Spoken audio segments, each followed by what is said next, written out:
Good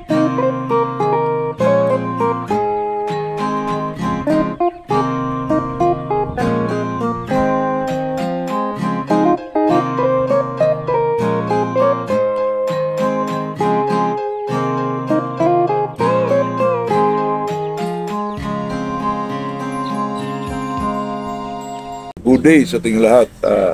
Dito na naman tayo sa ating channel na Mercado Official po.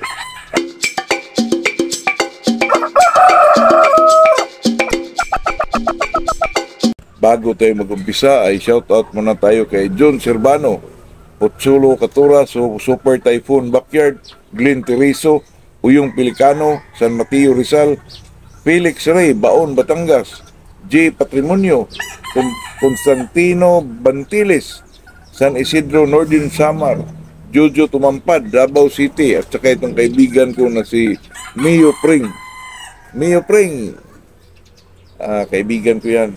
At saka itong kahapon mga kaibigan, nagpa-ban tayo ng papakan. Para naman, mga kaibigan, kung sakaling yung nakakuha sa atin, gusto ng, yun na siguro yun. Ang ating pag-usapan ngayon mga kaibigan ay napakasimple lang po. Paano ba patakawin ang isang manok? Ano naman dyan mga kaibigan? Ang rason naman natin dyan mga kaibigan, paano natin patakawin? Kasi ang manok mga kaibigan, pag medyo takaw sa mga kaibigan, talagang parang typewriter kung makain mo. Parang ang style ng pagkakain nyo ngayon, napakabilis po. Maganda tingnan at saka madali yung maganda yung mga ganung kaibigan. Siguro ang manok napaka-healthy, saka madali po siyang matunawan. Yung mga ganun mga kaibigan, napakaganda po pag ang manok mo ay matakaw talaga. At saka kung paano patakawin yan mga kaibigan, the best example dyan kung ano yung sukat ng pakainan niya mga kaibigan. Yung sukat, yung sukat mo sa pagkain niya, sa umpisa niya mga kaibigan, para talagang matakaw yung manok mo, bigyan mo ng kalahati po for 3 days mga kaibigan, lalo na pag ang manok mo ay patimi-timi kumain mga kaibigan, yung hindi masyado, bigyan mo ng kalahati mga kaibigan sa kanyang sukat sa pagkain na ibigay mo. Kalahati mga 3 araw po, di ba? Pag balik mo dyan mga kaibigan, pagbigay mo sa eksaktong nakop, parang typewriter mga kaibigan, totoo yan. Kasi ang manok mga kaibigan, kung palagi mong pinapakain, kahit sa maintenance, bigyan mo pa ng snack, ako hindi na ako magana kumain yan paghapon yan mga kaibigan, totoo yan. Yung iba nga, kalahati sa umaga, kalahati sa hapon. Yung takalan talaga niya mag-ibigan, yung sukat sa kanyang pagkain, yung sukatan sa kanyang pagkain, ako, kalahati lang. Ang iba magbigay for 1 week. Talagang talagang matakaw ang manok dyan mag-ibigan, talagang parang typewriter kung kumakain mag-ibigan. Grabe talaga. Pero kung ang manok mo, kung pagbigay mo kalahati lang, bigyan mo pa ng 1/4 pa mga kaibigan, napakaliit mo para talaga siya, kung hindi talaga kumakain, bigyan mo ng kunti mga kaibigan. Kung pwede, 5 piraso lang po, kung ano yan, pilit ba yan. Ang manok talaga mga kaibigan, alam mo, huwag kayong mabahala dyan kasi ang manok talaga, kumakain talaga yan, kahit bigyan mo ng kunti para tumakaw yung manok mo. Pag tingin mo medyo naubos na niya, ganun pa rin. Pag sa tingin mo talagang bitin na sa kanya, dagdagan mo ng kunti. Yun lang. Kasi ang manok mga kaibigan, yung iba na magbigay ng pagkain kahit hindi naubos, kinabukasan ganun pa rin ang dami na ibigay. Pag hindi naubos mga kaibigan, bigyan mo ng kalahati.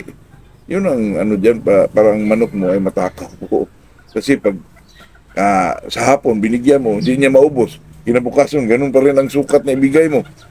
Talagang mga kaibigan, talagang walang gana kumain yung manok mo. Pero pag bigyan mo lang yan ng 1/4, mga iba, paghapon, kalahati, kinabukasan, 1/4, kalahati, for 3 days. Naku, parang typewriter ang kaibigan, kumakain yung manok mo. Kasi parang siya, parang bitin bitinin mo siya mga kaibigan. Katulad ng yung mga manok ng kaibigan, lalo na pag nabigyan mo ng honey, yung anumang mga vitamins yun, talagang din ang manok, matakaw din sa pagkain po. Pero yung kasi pag ang manok naman mga kaibigan, kahit nabigyan mo ng vitamins yan, tapos parang magsawa din yan mga kaibigan. Lalo na bigyan mo pa ng snack, hindi na. ang dapat niyan ibigay pag medyo magsawa na siya, kalahati lang. Kalahati sa umaga, kalahati sa hapon. Pag medyo di pa rin maubos, bigyan mo pa ng kalahati, pas kalahati po. Para ano talaga siya. Ah, Pagdating yan ng mga 2 araw, makikita ay talagang mag-typewriter rin yan po. Alam niyo na, kasi itong manok ng kaibigan. Pag palagi mo siyang binitin sa pagkain, talagang ano siya magkaibigan, talagang ano po, talagang matakaw magkaibigan kasi ang manok pag lalo na magkaibigan, hindi mo lang anuhan ng tubig, talagang nandun ang tubig, palagi ng tubig, kahit hindi niya ubusin, talagang may tubig magkaibigan. At saka isa din yan, ang manok ngayon, kailangan purgahin, purgahin, paliguan, injikan, bigyan ng B-complex, ganun. Pag ganun pa rin kaibigan, kahit ano lang paliguan, para pag naibigay mo na lahat, ganun pa rin kaibigan, doon ka naman mag-adjust sa pagkain po. Bigyan mo ng kunti, kalahati. Kung ganun pa rin, kalahati pa rin sa kalahati. Kung ganun pa rin, talagang limang piraso, ay talagang bumabalik po sa ano yan. Ako minsan, kaibigan, pag mayroon ako manok na ganyan, talagang kunan ko ng pita po. So, totoo yan. Ay, hindi ako dati pa yan gawain na ganyan, kaibigan, talagang magkuha. Pero pag madala sa mga iba, hindi mo na. Pero pag wala na talagang chance, kaibigan, kunan ko ng pipita yan, kaibigan.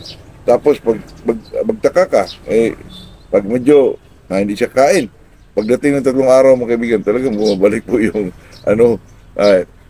sa akin naman dyan kaibigan, hindi naman tayo dati pa natin ginagawa yan, pero talagang inihinto na natin yan kasi, pero pag ma-discourage ka mga kaibigan, parang talagang maisipan mo kuhanin ko ito ng pipita mo. Kasi pag kinunan mo ng pipita mga kaibigan, epektibo rin bumabalik din siya sa normal na pagkain niya yung bumabalik siya sa ano ba mga kaibigan, sa natural niya na sa kinakain niya. Kaya sa atin, paminsan-minsan lang, pag wala na talagang, kasi pag binurga mo na, niligo na, bininjikan mo pa, tapos, siyempre, iniguan para yun sa mga kuto na baka hindi siya, di ba, nakapurga na. Tapos, bigyan mo ng kunti, hindi pa rin, bigyan mo ng hindi pa rin. Wala nang iba mga kaibigan, wala na tayong choice yan, kunan natin ang pipita po. Tayo lang naman talaga, bahala lang sabihin na, ba't yung kinunan? Hindi mo kaibigan kasi, minsan kasi, pag kinunan mo ng pipita, bumalik yung manok sa yung natural nila na gana sa pagkain po Kaya, wala na kasing ibang mga kaibigan, yun na lang talaga. Hindi ko naman yan ina-advise mga kaibigan, depende naman sa inyo kung gawin nyo rin. Kung sa akin, talagang ginagawa ko po. Kung wala na talagang ibang solusyon, alangan ng pabayaan na natin yan. May ganun lang gawin natin. Kaya yun lang mga kaibigan, talagang itong pagmamanok po ay talagang mag-isip tayo kung ano talagang dapat gawin natin sa ating mga alagang manok mga kaibigan.